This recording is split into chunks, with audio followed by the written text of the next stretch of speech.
ফিরে এলাম বিরতির পর। আজ চণ্ডীপুর পঞ্চায়েত সমিতির শপথ গ্রহণ অনুষ্ঠান হয় চণ্ডীপুর ব্লকে। উপস্থিত ছিলেন মন্ত্রী টিঙ্কু রায় ও অন্যান্য আধিকারিকগণ। তার কিছু চিত্র দেখুন চ্যানেল ২৪ ঘন্টার পর্দায়। নমস্কার। প্রধান অতিথি সহ শুভেচ্ছা এবং রেশা পড়িয়ে আমি আজকে এই পঞ্চায়েত সমিতির চণ্ডীপুর ব্লক সদস্য হইয়া আজকে আমি ভগবানের নামে আজকে আমি শপথ করিয়েছি।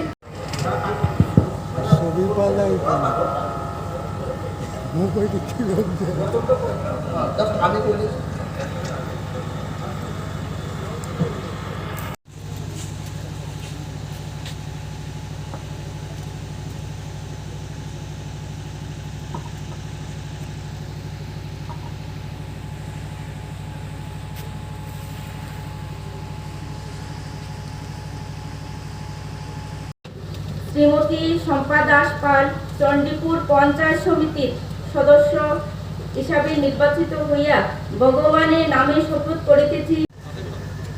চণ্ডীপুর পঞ্চায়েত সমিতির আমি সত্যজিৎ দাস চণ্ডীপুর পঞ্চায়েত সমিতির সদস্য নির্বাচিত হইয়া ভগবানের নামে শপথ করিতেছি। চণ্ডীপুর পঞ্চায়েত সমিতির সদস্য নির্বাচিত হইয়া ভগবানের নামে শপথ করতেছি যে আমি শ্রীমতী ধনপতি সিনহা চণ্ডীপুর পঞ্চায়েত সমিতির সদস্য নির্বাচিত হইয়া ভগবানের নামে শপথ করিতেছি। শ্রীমতী শম্পা দাস চণ্ডীপুর পঞ্চায়েত সমিতির সদস্য নির্বাচিত হইয়া ভগবানের নামে শপথ করিতেছি যে চণ্ডীপুর পঞ্চায়েত সমিতির সদস্য নির্বাচিত হইয়া ভগবানের নামে শপথ করিতেছি যে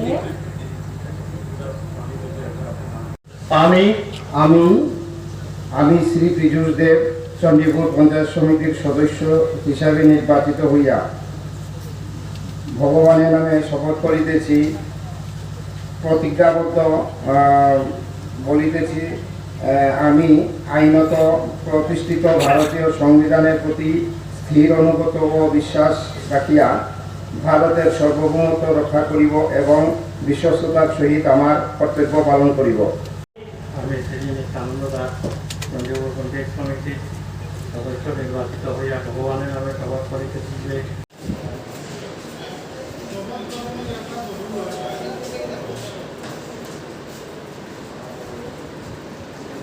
চণ্ডীপুর পঞ্চায়েত সমিতির সদস্য নির্বাচিত হইয়া ভগবানের নামে শপথ করিতেছি যে আমি আইনত প্রতিষ্ঠিত সংবিধানের প্রতি স্থির আনুগত্য ও বিশ্বাস রাখিয়া ভারতের সার্বভৌমত্ব রক্ষা করিব এবং বিশ্বস্ততার সহিত আমার কর্তব্য পালন করিব।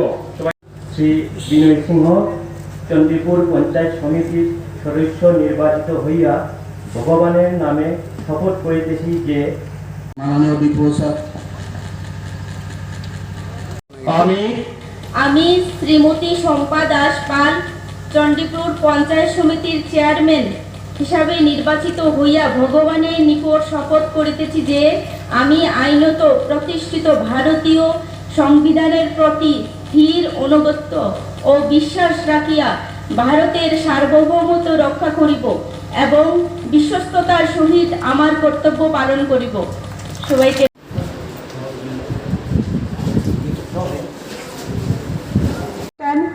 এই অনুষ্ঠানে প্রধান অতিথি হিসাবে উপস্থিত আছেন আমাদের মধ্যে আমাদের সম্মানিত মন্ত্রী মহোদয় শ্রীযুক্ত টিঙ্কুর রায় মহোদয় এবং বিশেষ অতিথি হিসাবে উপস্থিত আছেন শ্রীযুক্ত ডিকে চাকমা মহোদয় এবং শপথ বাক্য যিনি আমাদেরকে পাঠ করালেন শ্রীযুক্ত ডেভিড এল হালাম মহোদয় এবং এই চণ্ডীপুর আরডি ব্লকের বিডিও সাহেব মহোদয় এবং উপস্থিত আছেন আমার সামনে আমার গুরুজনেরা এবং বিশাল সংখ্যায় যুবশক্তি এবং মহিলা শক্তি।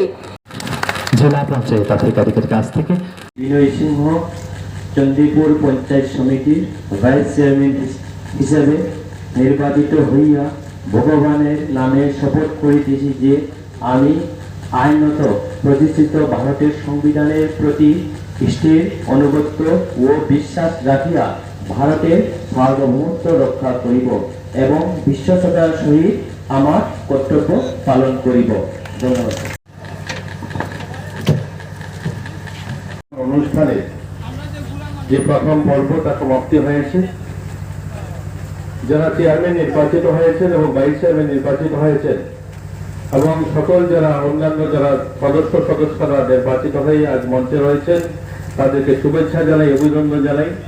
মঞ্চে উপস্থিত রয়েছেন এডিএম অর্ঘ্য শাহ মহোদয়, উপস্থিত রয়েছেন David Halam DPO district panchayat officer, উপস্থিত রয়েছেন বিডিও প্রসেনজিৎ মালাকার, রয়েছেন সহকারী বিডিও সহ আমাদের সামনে যারা জনপ্রতিনিধিরা রয়েছেন, জেলা পরিষদের সদস্য নবনির্বাচিত শ্যামল দাস সহ আমাদের যারা অন্যান্য জেলা পরিষদের সদস্যরা রয়েছেন এবং পঞ্চায়েত সমিতির যারা মঞ্চে রয়েছেন, বিভিন্ন পঞ্চায়েতের প্রধান উপপ্রধানরা রয়েছেন এবং আমাদের পঞ্চায়েত সদস্যরা রয়েছেন, সমাজসেবক যারা রয়েছেন, সকলকে শুভেচ্ছা জানিয়ে এক দুটা কথা বলেই আমার আলোচনা শেষ করব।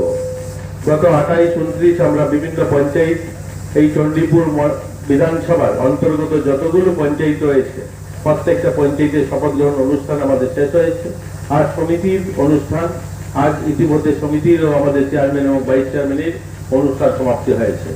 আমরা আজকের এই সভাটা যখন শুরু করছিলাম তখন আমরা 1 মিনিট নীরবতা দিয়ে শুরু করেছি, কারণ আমাদের রাজ্যে এটা প্রথমবার বোধ হয় আমাদের যারা 50-এর কাছাকাছি বয়স যাদের, এই বয়সের মধ্যে কেউ এত বড় ডিজাস্টার একসঙ্গে এত প্রবল বন্যা হয়তো কেউ দেখেনি। এটা একদম ধর্মনগর থেকে শুরু করে সাবরুম পর্যন্ত প্রত্যেকটা জেলা জলে ডুবে গিয়েছিল। বিশেষ করে অমরপুর, করবু, কম্পি, উদয়পুর বিস্তীর্ণ এলাকার হাজার হাজার মানুষ আজও ঘরে যেতে পারেনি। আজও সে সমস্ত জেলা এলাকায় জল রয়েছে। আমাদের ত্রিপুরা সরকারের সরকারি অনুমান অনুযায়ী 5,000 কোটি টাকারও বেশি ইতিমধ্যে ক্ষয়ক্ষতির পরিমাণ ধরা হয়েছে। আমাদের রাজ্যেই প্রথমবার বোধহয় 24 জন মানুষ যারা নিজেদের প্রাণ গিয়েছে এই বন্যার কারণে। এই ভীষণ একটা বিপন্ন সময়ে আমরা শপথ নিয়েছি পঞ্চায়েত সমিতির